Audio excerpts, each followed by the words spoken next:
karyawati mini swalayan dibunuh, atasan di Subang, Jawa Barat, hingga penembakan pria yang berboncengan dengan istri di Oki, Sumatera Selatan jadi berita mengemuka selama sepekan. Kami rangkum selengkapnya dalam kasus utama.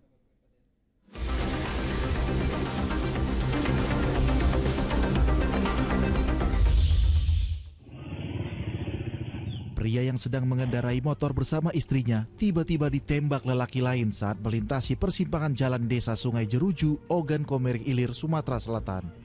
Kepanikan istri korban memancing warga berdatangan memberikan pertolongan.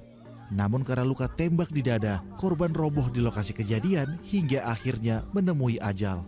Kurang dari 24 jam, polisi menangkap pelaku penembakan yang ternyata adalah teman sekaligus tetangga korban. Sakit hati merasa dipermalukan di depan umum saat hendak meminjam uang jadi motif kejahatan terencana. Jasad wanita mengambang di Sungai Citarum, Karawang, Jawa Barat turut menjadi sorotan. Wanita 21 tahun itu ternyata tewas di tangan atasannya. Korban yang punya masalah pribadi diajak tersangka ke rumahnya. Alih-alih mendapatkan solusi, karyawati mini swalayan itu justru dilecehkan lalu dibunuh. Lelaki 27 tahun kemudian membuang jasad korban ke sungai untuk menutupi kejahatan. Kepada polisi, tersangka berdalih tergiur harta korban.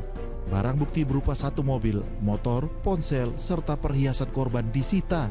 Tersangka terancam penjara seumur hidup dan kasusnya dilimpahkan ke Polres Purwakarta.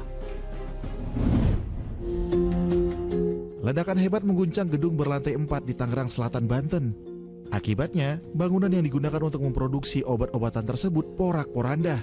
Ledakan yang terjadi pada malam hari sebabkan material gedung bertebaran hingga mengenai sejumlah mobil dan gedung alat kesehatan di sebelahnya. Penyebab ledakan masih diselidiki polisi, namun dipastikan bukan berasal dari bahan peledak. Anak berusia 2 tahun tertimpa reruntuhan saat ibunya berada di kamar mandi. Bocah laki-laki itu mengalami luka di kepala dan wajah. Ibu korban akan menuntut pertanggungjawaban pemilik gedung atas kerusakan toko sekaligus rumahnya. Terdorong hasrat memiliki kendaraan mewah, pria di Talang Bakung, Jambi tega membunuh seorang wanita penjual mobil. Tersangka seolah ingin membeli mobil tapi memaksa korban menyerahkan kunci kendaraan sebelum melakukan pembayaran. Usut punya usut, tersangka bukanlah orang baru dalam dunia kejahatan.